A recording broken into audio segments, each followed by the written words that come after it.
Hey guys, we're going to begin wrapping up the modern pianista signature exercises that we've been working on in the key of C and A minor. In this video, I'm going to go over A minor triad inversions and A minor 7 inversions. I'll probably drop another video that'll show you how to work those A minor 7 inversions over octaves with variations so you can start improvising. From there, we can get started with some songs, and that's when the fun begins.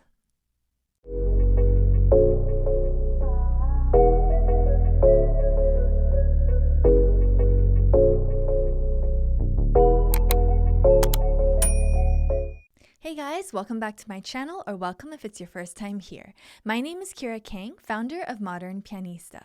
On this channel, we discuss all things regarding artistry, entrepreneurship, and of course, music education.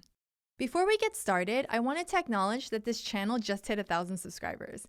Thank you so much for your support. That means the world to me because like any other content creator out there, I'm looking to get monetized.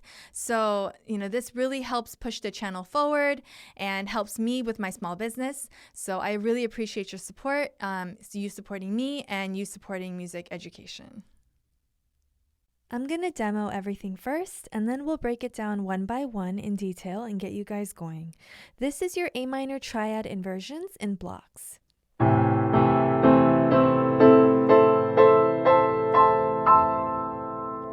Arpeggios.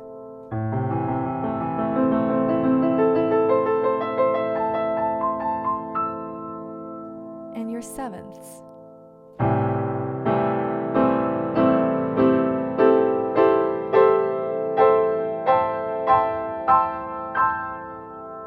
Arpeggios,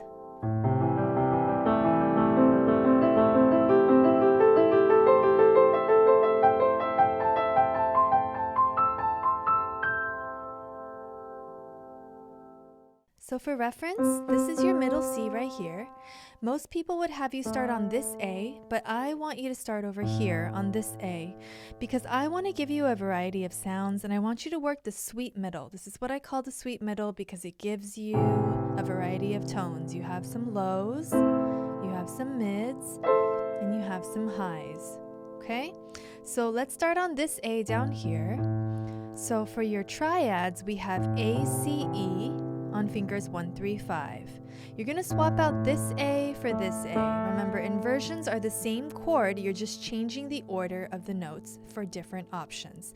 So swapping out this A for that A, and that gives you C, E, A, and that's going to change your fingering to 1, 2, 5. This is called your first inversion. Now we're going to do it again. Swap out this C for this C, and that gives you second inversion, E, A, C, fingers 1, 3, 5. Then it happens again because you end up at root position, 1, 3, 5, swapping out this A for that A, and that gives you C, E, A on fingers 1, 2, 5, first inversion, swapping out this C for this C, and that gives you second inversion, E, A, C, fingers 1, 3, 5, and then it keeps repeating. You can do more, right? Obviously, the more you do, the better you get. For your arpeggios, you're going to use fingers 1, 2, 4 the entire time. So as you ascend the piano, you're going to use 1, 2, 4 the whole way up. A, C, E, C, E, A, E, A, C, A, C, E, C, E, A, E, A, C, A, C, E, C, E, A, E, A, C, A, C, E. So if you're just getting started, I highly recommend saying the notes out loud. That's going to help you and expedite the process. I also don't think I mentioned this yet, but if you hold your sustain pedal down the entire time, it really creates a vibe, and I'm all about that. I'm all about creating a vibe, so I always have my students hold the sustain pedal down the entire time. You don't have to pick it up because you're actually working the same chord over and over again. And so it sounds really nice when you work the piano and you have the pedal down.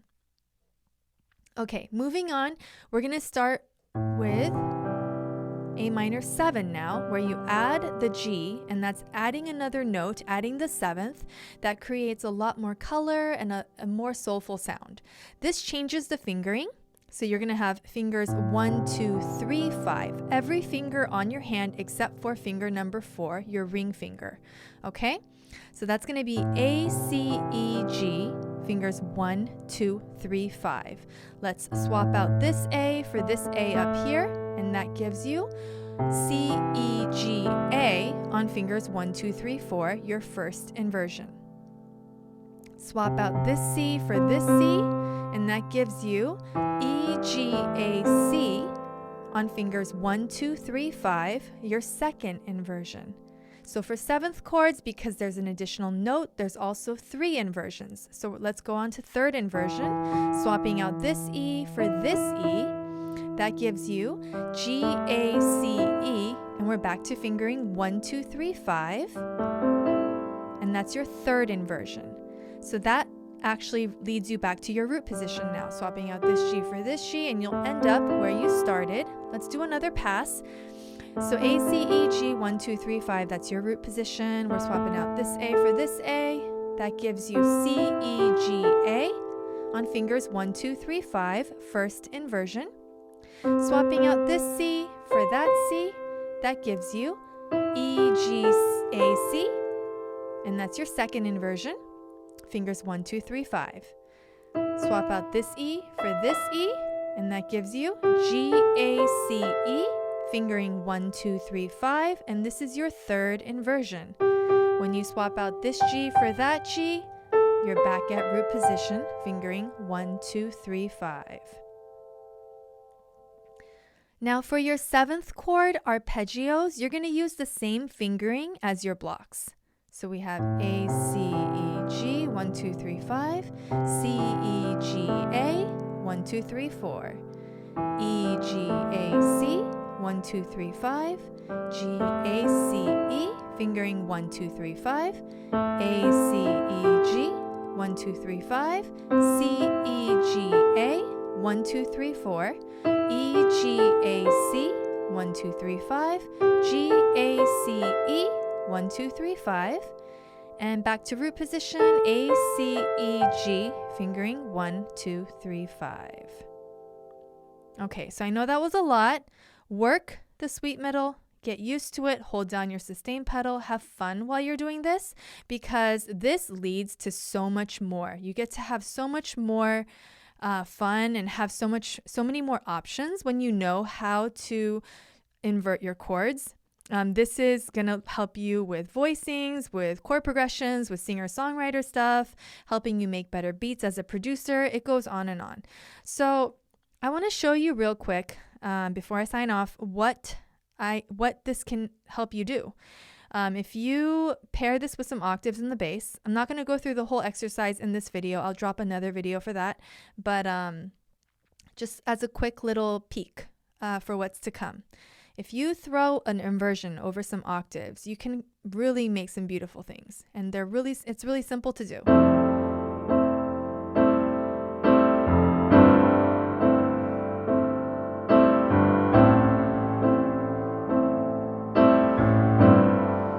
Already it sounds like I'm writing a song, right? I'm just working one inversion, doing some octaves, maybe some rhythm.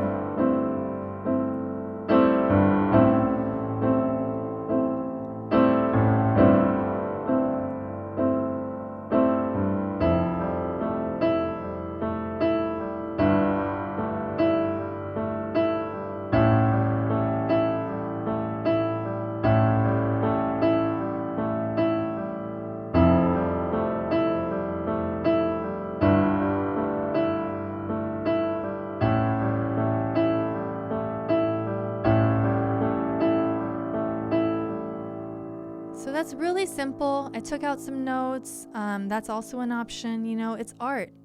It's art. It's fluid. It's, you know, what you're feeling in the moment. You learn the rules to break the rules. So I just wanted to give you a quick little peek at how you can use this in songwriting, how you can use this with adding some bass notes and things like that. So, you know, I'll show you that in some upcoming videos. But for now, work your blocks, work your inversions, work your triads, work your sevenths, and have a good time while you're doing it. Make sure you're having a good time. Okay, thanks for tuning in. Now that you learned your triads and your sevenths in blocks and arpeggios for both C and A minor, I have some homework for you. I want you to notice the difference between major and minor. This is such a huge, important topic. Okay, if you already know it, then great. If you don't, major is very happy and pleasant sounding, whereas minor sounds are more melancholy and soulful. It can also come off sad or dramatic or suspenseful. So there's a lot of things I can get into with that. I'll just keep it short for now, but I want you to notice the difference between major and minor as you are practicing your chords. Also, know that you are only working this in your right hand. We've got 5 whole fingers that you have not been using. So when we incorporate those 5 fingers, we're going to turn it into voicings. Also, so many things to go over. Also, this page is called Modern Pianista, piano for the singer, songwriter, producer, because we are definitely throwing these chords over some drums. Get ready to have some fun.